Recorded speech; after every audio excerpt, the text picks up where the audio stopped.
아멘. 할렐루야. 하나님은 저와 여러분을 사랑하십니다. 우리 하나님은 선하신 분이십니다. 우리 전후좌우를 바라보시면서 주의 이름으로 서로 환영하고 축복하고 교제하고 인사하도록 하겠습니다. 주의 이름으로 축복합니다. 환영합니다. 반갑습니다. 네, 서로 교제를 나누시기 바랍니다.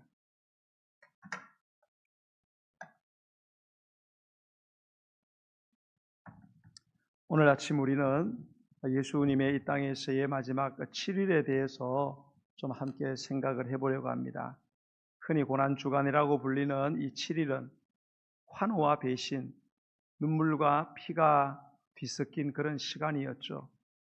예수님께서 예루살렘에 입성을 하셨고 성전을 뒤엎으셨고 또 종교 지도자들과 연속된 긴장의 대결을 하셨습니다.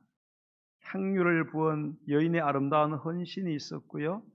또 마지막 식탁 위에서 새 언약이 세워지기도 했습니다. 겟세마네 동산에 피땀 흘리는 그분의 기도가 있었고 끝내는 십자가 위에서 죽으심으로 모든 것이 이루어지게 되는 그런 일주일이었습니다. 그만큼 이 일주일은 하나님의 구원 역사에서 가장 결정적인 시간이었다 이렇게 볼 수 있습니다. 창세기부터 예고되었던 인류 구원의 약속이 이 7일 안에서 성취를 향해서 달려가고 있었습니다. 수천 년간 이어져 온 구약의 제사와 희생의 의미가 이 일주일을 통해서 비로소 완성에 이르게 됩니다. 그러므로 이 7일을 우리가 제대로 이해하는 것은 복음의 심장을 터치하는 일이다라고 볼 수 있습니다. 6월절을 앞둔 예루살렘에는 전국 각지에서 순례자들이 모여듭니다. 좁은 골목마다 사람들이 넘쳐났죠. 그곳에서 어린 양을 끌고 가는 모습들이 보이고 또 성전을 향하여 올라가는 언덕에는 순례자들의 찬양 소리가 울려 퍼지고 있었습니다. 그 인파 가운데 우리 예수님도 계셨습니다. 아무도 알지 못하였지만 이번 6월절에 진짜 어린 양이 되실 분은 바로 그분 예수 그리스도이셨습니다. 예수님은 이 일주일이 어떻게 끝날지를 이미 알고 계셨습니다. 채찍에 맞으실 것도 그리고 못 박히실 것도 제자들이 흩어지실 것도 결국은 죽으셔야 한다는 것도 이미 내다보고 계셨죠. 그런데도 예수님은 예루살렘을 향한 걸음을 멈추질 않으셨습니다. 누가복음 9장 51절에 보면 이렇게 기록되어 있어요. 예수께서 예루살렘을 향하여 올라가기로 굳게 결심하셨다. 자, 예루살렘을 향하여 올라간다는 것은 곧 죽으러 간다는 뜻입니다. 굳게 결심하셨다는 것은 단순히 마음을 먹었다는 게 아니에요. 매우 강한 결단, 흔들림이 없는 의지를 드러내셨다는 의미입니다. 십자가의 고난과 죽음을 피하지 않고 오히려 거기에 맞서기로 결단하셨다는 것입니다. 그분은 얼마든지 피할 수 있었지만 피하지 않으셨어요. 돌아설 수 있는 길이었습니다. 그러나 돌아서지 않으셨습니다. 왜냐하면 그 결심의 끝에 바로 우리가 기다리고 있었기 때문입니다. 예수님께서 예루살렘에 입성하신 후에 가장 먼저 하신 일은 성전을 정결케 하는 일이었습니다. 그러나 이로 인하여 예수님과 당시 종교 지도자들과의 사이에 긴장과 갈등이 극에 달하게 되죠. 성전을 정결케 하신 다음 날 예수님이 다시 성전에 들어갔을 때에 그분을 기다리는 무리가 있었어요. 대제사장들, 장로들, 서기관들, 그리고 바리새인들, 헤롯 당원들까지 심지어 한자리에 모여 있었습니다. 이 대제사장들과 장로들 한 패의 무리들입니다. 서기관과 바리새인들도 한 패의 무리들이고 거기에다가 헤롯 당원들, 이들은 평소에 서로의 의견의 일치를 이루지 못하고 거의 원수관계였어요.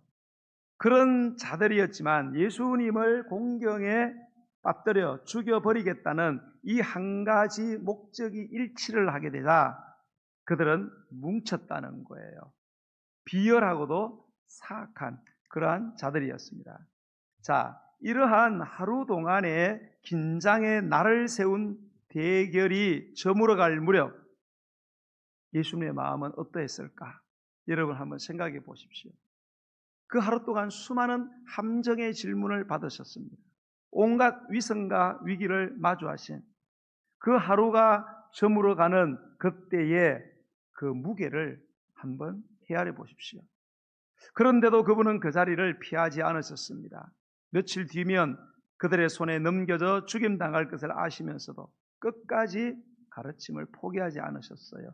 그 끈기의 이유는 단지 옥이나 자존심이 아니라 그들을 향한 예수님의 사랑 때문이었습니다.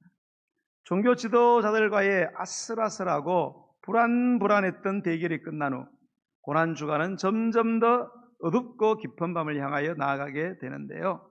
그 긴장의 한가운데 전혀 예상하지 못한 곳에서 한 여인이 출몰을 하게 됩니다. 바로 베단이라는 작은 마을 나병 환자 시몬이라는 사람의 집에서 식사가 베풀어지고 있을 때였어요. 예수님께서 자리에 앉아 계실 때 한 여인이 들어옵니다. 그 여인의 손에는 옥합 하나가 들려져 있었고요. 그 안에는 매우 값진 순수한 나드 한 근이 거기에 담겨져 있었습니다. 오늘 본문 14장 3절의 말씀을 한번 읽어보겠습니다. 3절 말씀 시작. 예수께서 베다니 나병 환자 시몬의 집에서 식사하실 때에 한 여자가 매우 값진 향유 곧 순전한 나드 한 옥합을 가지고 와서 그 옥합을 깨뜨려 예수의 머리에 부었다. 아멘. 여러분, 옥합을 깨뜨렸다는 말에 잠시 여러분 멈추어서 보시기 바랍니다. 옥합을 한번 깨뜨리면 다시는 사용할 수가 없죠. 조금만 따라 쓰고 나머지는 아껴둘 수도 있었지만 이 여인은 옥합을 자체를 깨뜨려 버렸습니다. 남김없이 아낌없이 전부를 쏟아 부었습니다. 5절의 말씀에 보면 이 옥합 안에 담겨 있는 향유의 값이 거의 300데나리온을 초월하는 그런 가치였습니다. 당시 노동자 하루에 품삯이 1데나리온이었습니다. 그러면 300데나리온이니까 휴일 52주 빼고 계산하면 거의 1년치의 임금에 해당하는 금액이었습니다. 한 사람이 평생 모으기도 힘든 그런 쉽지 않은 돈을 이 여인은 단 한순간에 예수님의 머리에 단번에 다 쏟아 부어버렸습니다. 이 여인이 왜 이런 일을 했는지 성경은 정확하게 설명을 하고 있지 않습니다. 이름조차도 기록을 하고 있지 않습니다. 다만 한 가지 분명한 것은 이 여인이 예수님을 아주 깊이 사랑했다는 사실입니다. 그녀의 사랑은 계산을 넘어섰고 체면을 넘어섰으며 주위의 시선도 넘어선 그런 사랑이었습니다. 그렇습니까, 여러분? 사랑이 계산보다 앞설 때에 사람은 자기가 가진 가장 귀한 것을 내려놓을 수 있다는 사실입니다. 방 안에 향기로 가득 찼습니다. 그런데 그 향기와 함께 불평의 소리도 퍼져나가기 시작했는데요. 4절과 5절의 말씀입니다. 우리 한번 읽어보겠습니다. 시작. 어떤 사람들이 화를 내어 서로 말하되 어찌하여 이 향유를 허비하는가? 이 향유를 300데나리온 이상에 팔아 가난한 자들에게 줄 수 있었겠도다 하며 그 여자를 책망하는지라. 아멘. 자, 이 모습을 보고 어떤 사람들이 분노를 했습니다. 그리고 이 여자를 책망했는데요. 요한복음 12장 4절에 보면 이렇게 되어 있어요. 제자 중 하나로서 예수를 잡아줄 가룟 유다가 말했다. 이렇게 써요. 예. 이런 아주 멋진 말이 있잖아요. 그죠? 야, 300데나리온 이상의 이 돈을, 이 향유를 팔아서 저게 밖에 있는 가난한 자들 도와주면 얼마나 좋을까. 예.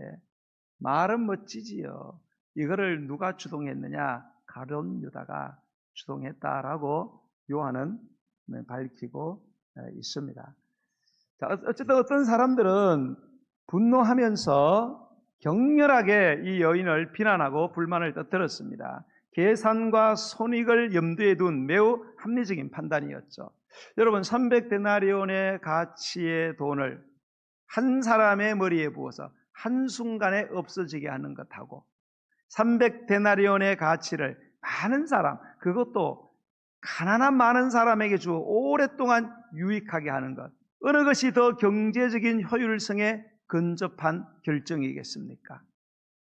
그들의 생각은 삼척동자라도 동의할 아주 이성적인 생각입니다. 그랬기에 그 여인이 행한 일은 그들에게 경제적 관리 능력이 없는 사람의 어리석은 허비다라고 말을 들을 수밖에 없었다는 거죠. 하지만 예수님은 오히려 이 여인을 감싸 주었습니다. 6절과 8절의 말씀입니다. 함께 읽겠습니다. 시작. 예수께서 이르시되 가만두라. 너희가 어찌하여 그를 괴롭게 하느냐? 그가 내게 좋은 일을 하였느니라. 가난한 자들은 항상 너희와 함께 있으니 아무 때라도 원하는 대로 도울 수 있거니와 나는 너희와 함께 있지 아니하리라. 그는 힘을 다하여 내 몸에 향유를 부어 내 장례를 미리 준비하였느니라. 아멘. 여러분, 이 여인 앞에서 우리 예수님의 마음이 어떠했을까를 한번 생각해 봤으면 좋겠어요. 제자들도 알지 못하고 종교 지도자들도 이해하지 못했던 것을 이 이름 없는 여인은 알고 있었어요. 그게 뭘까요? 예수님이 곧 죽으실 것이라는 사실입니다. 아무도 예수님의 죽음을 알지도 그리고 준비하지도 않았던 그때에 이 여인만이 자신의 전부를 쏟아서 예수님의 죽음을 미리 알고 그 장례를 미리 준비했다는 거예요. 그 순간에 예수님을 여러분 떠올려 보십시오. 종교 지도자들은 자신을 죽이려고 하고 제자들은 당신의 죽음을 받아들이지 못하고 있고 10명 중에 1명은 이미 배신의 마음을 품고 있고 나머지 제자들은 곧 흩어져 자기를 버릴 것이라는 것을 알고 있었어요. 이 외로운 시간 속에서 단 한 사람, 이 여인만이 예수님의 마음의 아픔을 꿰뚫어보고 예수님께 다가왔다는 거예요. 그리고 아무 말 없이 옷값을 깨뜨리는 것으로 자신의 마음을 표현했다는 것입니다. 예수님께서는 이 여인의 행위를 내게 좋은 일이라고 그렇게 칭찬해 주셨어요. 좋은 일이라는 것은 단순히 착한 일이라는 것이 아니라 헬라어의 뜻을 보면 세상적인 계산을 넘어선 주님을 향한 아름답고 고귀한 행위다, 그렇게 되어 있습니다. 예수님께서 이 여인의 행위에 대하여 칭찬하신 이유는 그녀가 드린 향유의 가치 때문이 아닙니다. 그 안에 담긴 주님을 향한 그녀의 마음이, 죽음을 앞둔 예수님의 마음, 얼마나 불안했겠습니까? 얼마나 힘드셨겠습니까? 얼마나 외로웠을까요? 그렇게 죽음을 앞둔 예수님의 그 마음에, 주님을 향한 그녀의 마음이 유일한 위로가 되었기 때문입니다. 엄청난 가슴 뭉클한 위로가 되었기 때문에 예수님은 그녀의 행위를 내게 좋은 일이라고 그렇게 칭찬을 하신 것입니다. 여러분, 이 여인의 마음을 떠올려 보십시오.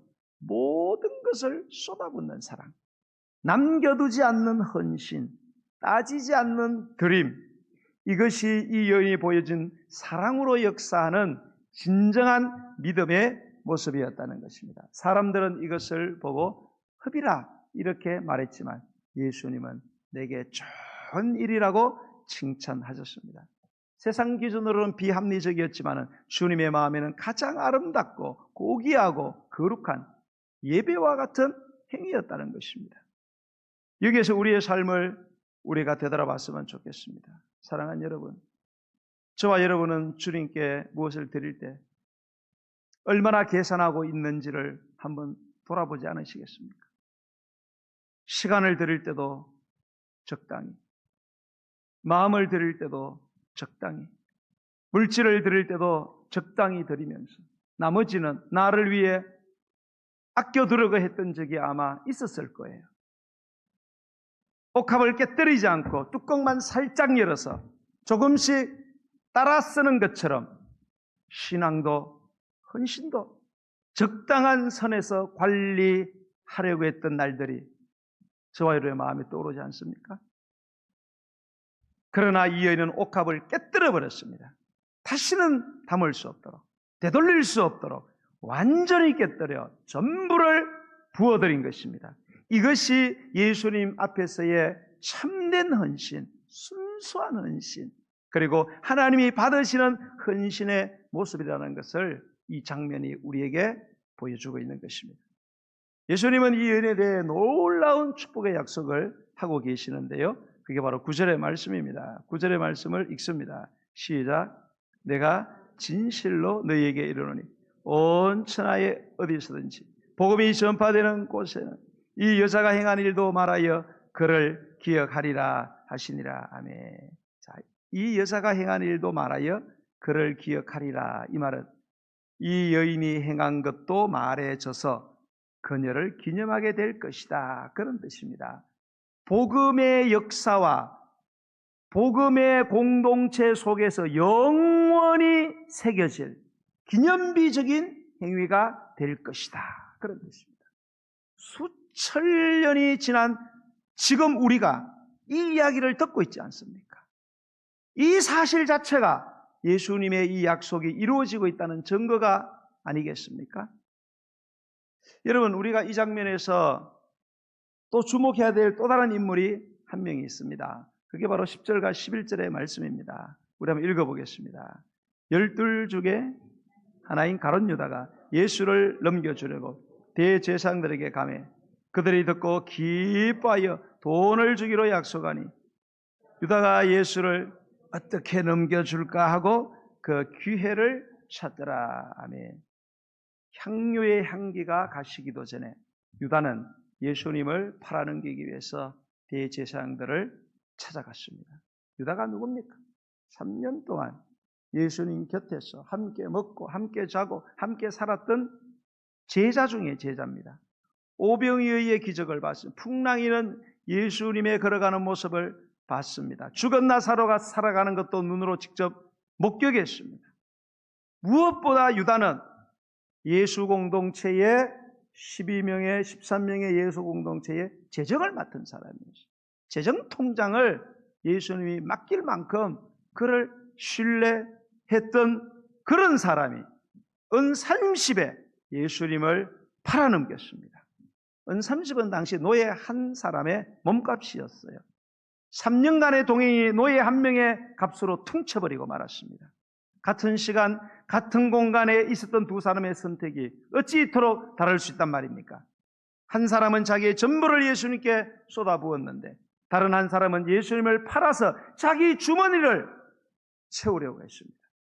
한쪽에서는 옥합이 깨어지고 있는데 다른 한쪽에서는 은 30의 거래가 성사되고 있었습니다. 300데나리온에 달하는 가치를 아낌없이 쏟는 여인과 은 30에 주님을 팔아넘기는 제자, 이 두 사람 사이의 거리는 돈의 액수가 아니었고 마음의 방향에 있었습니다. 우리는 이 대비 앞에서 우리 자신을 향하여 질문해야 합니다. 내 마음은 지금 어느 쪽에 서 있는가? 내 마음은 지금 무엇을 향하고 있는가? 어디를 향하고 있는가? 우리의 마음을 살펴보는 시간이 되었으면 합니다. 예수께 전부를 드리는 쪽인지 내가, 아니면 예수님과의 관계에서 무엇을 얻으려고 하는 쪽인지 말입니다. 내 마음이 예수님을 향하고 있는지 아니면 예수님을 통해 얻고자 하는 그것을 향하고 있는지 말입니다. 여러분, 이것은 유다를 정죄하기 위한 질문이 아닙니다. 우리 안에도 이 여인의 마음과 유다의 마음이 공존하고 있기 때문에 그렇습니다. 드리고 싶은 마음, 그리고 챙기고 싶은 마음, 헌신하려고 하는 마음, 샘하려고 하는 마음, 예수님에 대한 관심, 그리고 예수님의 손에 있는 것에 대한 관심이 동시에 우리 안에 존재하고 있는 것입니다. 중요한 것은 예수님께서 이 여인의 드림을 받으셨다는 거예요. 사랑하는 여러분, 부족해도 완전하지 않아도 진심으로 드린 것은 주님이 받아주시죠. 여러분 잘 들으세요. 이 여인이 깨뜨린 그 옥합이 완전한 헌신이기 때문에, 비싼 가치의 것이기 때문에 예수님이 받으신 게 아니에요. 그 안에 담긴 그 여인의 사랑이 진실하였기 때문에 예수님은 그것을 내게 좋은 일이라고 하셨고 기쁘게 받으셨다는 사실을 여러분이 놓치시면 안 됩니다. 여러분 혹시 지금 드릴 것이 없다고 느끼시는 분들이 계신다면 이 여인을 생각해 보세요. 이 여인에게 있었던 것은 옥합 하나뿐이었습니다. 여러분, 옥합 안에 있는 향유가 인간적인 관점에서는 비싼 거겠지만 만물의 소유자 되신 예수님 앞에서 그것은 얼마가 되겠습니까? 대단한 것이 아니었어요. 하지만 그것이 그녀가 가진 전부였기 때문에 가장 귀한 예물이 될 수 있었다는 거죠. 여러분, 하나님이 원하시는 건요, 크기가 아니에요. 진심입니다. 많고 적음이 아니에요. 그 마음이 진짜인지를, 그 마음이, 그 사랑이 순수한지를 보기를 원하시는 분이 바로 우리 하나님이십니다. 어쩌면 우리가 가진 옥합은요, 물질이 아닐 수도 있습니다. 누군가에게는 시간이 옥합이 될 수가 있고요. 어떤 분에게는 자존심이 옥합이 될 수 있습니다. 오래 품어있던 상처를 내려놓는 것이 옥합을 깨뜨리는 일일지도 모르겠어요. 용서하지 못하겠다고 움켜진 마음을 풀어놓는 것이 향유를 쏟는 일이 되기도 할 것입니다. 무시와 멸시당했다는 생각에 서운하고 섭섭했던 마음을 내려놓는 것이 옥합을 깨뜨리는 일이 될 수도 있습니다. 지금 이 시간 하나님 앞에 여러분 깨뜨려야 할 옥합이 뭡니까? 조용히 한번 생각해 보시기 바랍니다. 그리고 나는 오늘 지금 하나님 앞에서 하나님의 구원의 은혜를 받은 나로서 나는 이 여인처럼 그분에게 무엇인가를 다 드리고 싶어하는 마음의 사람인가? 아니면 가룟 유다처럼 그분께 받은 은혜는 망각하고 내 자신을 위해서 무엇인가를 다 챙기려고 하는 사람인가? 깊이 묵상해보는 시간, 그런 저와 여러분이 되었으면 좋겠습니다. 그리고 우리 하늘교회 모든 성도들은 정말로 이 여인처럼 주님을 위하여 뭔가를 다 드리고 싶어하는 그런 마음, 예수님 앞에 내게 좋은 일을 하였다고 칭찬받는 그런 마음의 소유자들이 되시기를 예수님의 이름으로 간절히 축원드립니다. 우리 찬양 드리면서 준비하신 예물을 드리기 전에 오늘은 봉헌 찬양 특송을 하시는 순서가 있겠습니다. 우리 우리 어디 계시죠? 네, 오늘 집사님 나오셔서 봉헌 찬양하시겠습니다. 네. 우리 큰 박수로 환영하겠습니다. 네. 우리 윤유희 집사님. 네.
내게로부터 눈을 들어 주를 보기 시작할 때 주의 일을 보겠네.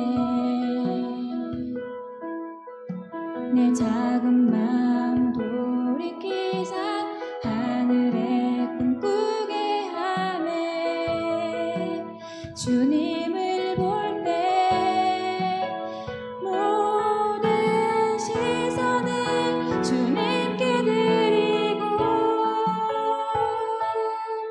살아계신 하나님을 느낄 때 내 삶은 주의 역사가 되고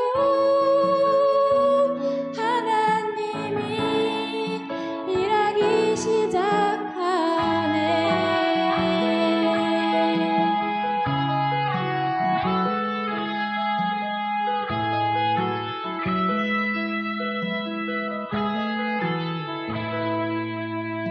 성령이 나를 변화시켜 모든 두려움 사라질 때 주의 일을 보겠네.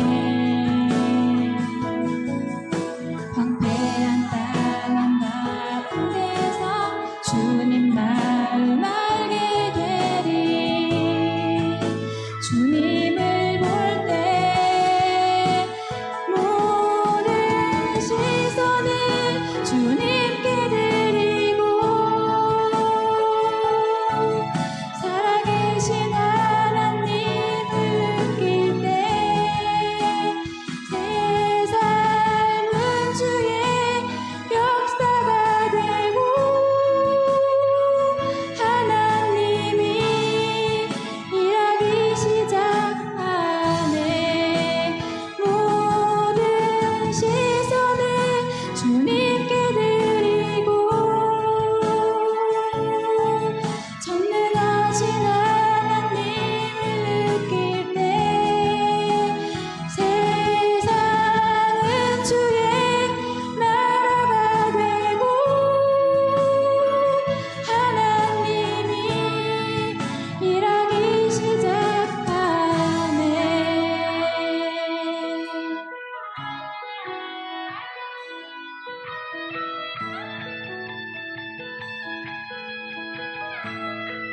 주님의 영광 임하네. 주 볼 때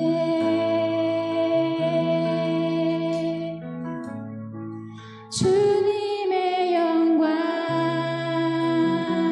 임하네. 주 볼 때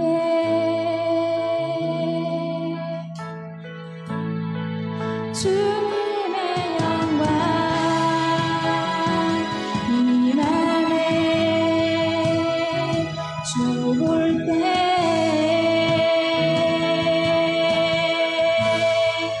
주님의 영광 임하네. 주 볼 때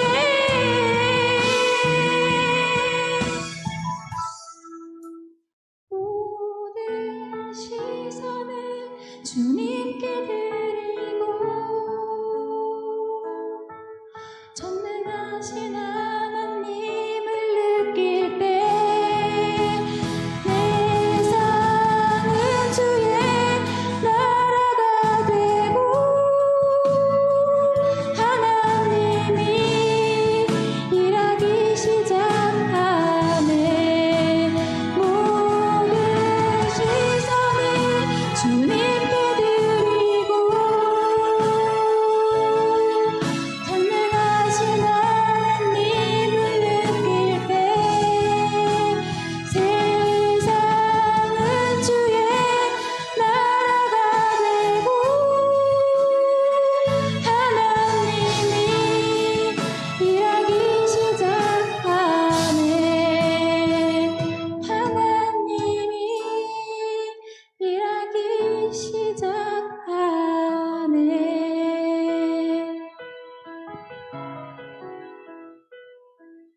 하나님께 영광의 박수 올려드리겠습니다. 우리 낮의 해처럼 밤의 달처럼 우리 찬양 한 장 우리 들으면서 기도 가운데 좀 나갔으면 좋겠습니다.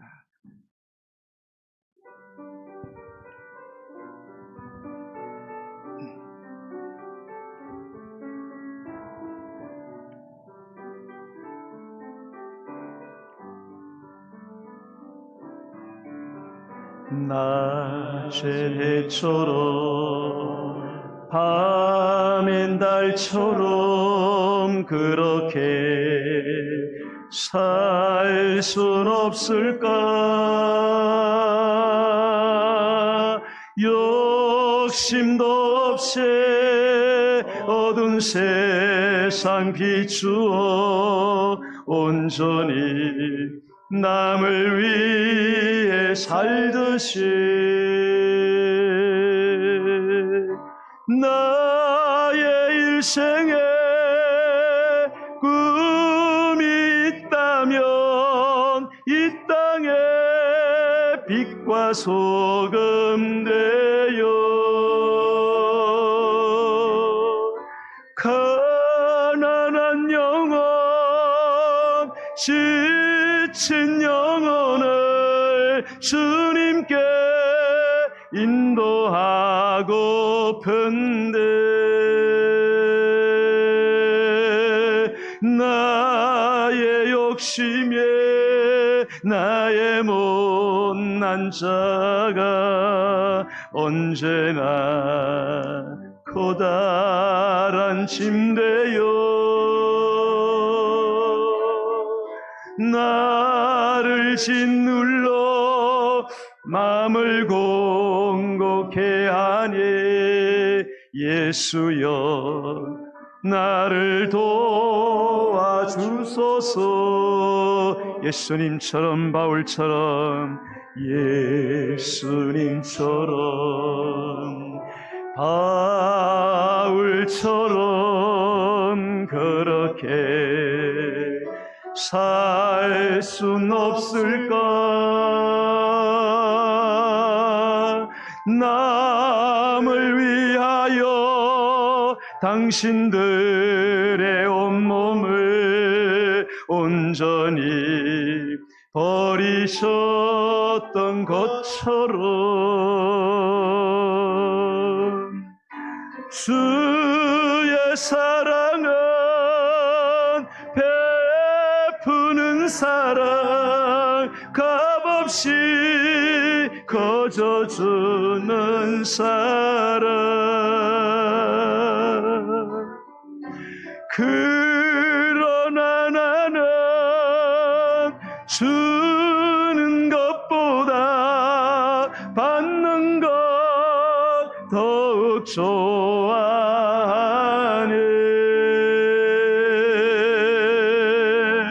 나의 입술은 주님 닮은 듯하나 내 마음은 아직도 추하여 받을 사랑만 계수하고 있으니 예수여 나를 도와주소서. 주의 사랑은 베푸는 사랑 주의 사랑은 베푸는 사랑 값없이 거저주는 사랑 그러나 나는 주는 것보다 받는 것 더욱 좋아하네.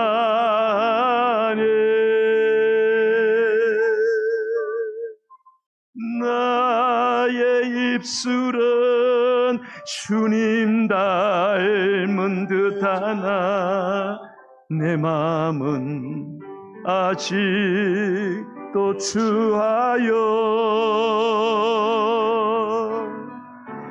받을 사랑만 계수하고 있으니 예수여 나를 도와주소서. 주의 사랑은 베푸는 사랑 주의 사랑은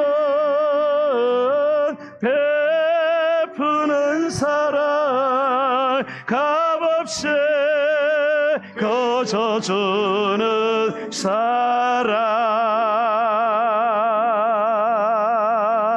그러나 나는 주는 것보다 받는 것 더욱 좋아하네.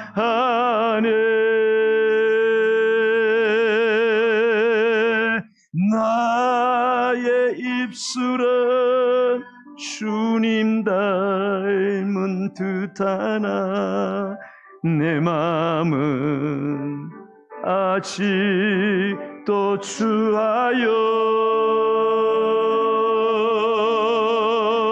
받을 사랑만 계수하고 있으니 예수님 나를 도와주소서.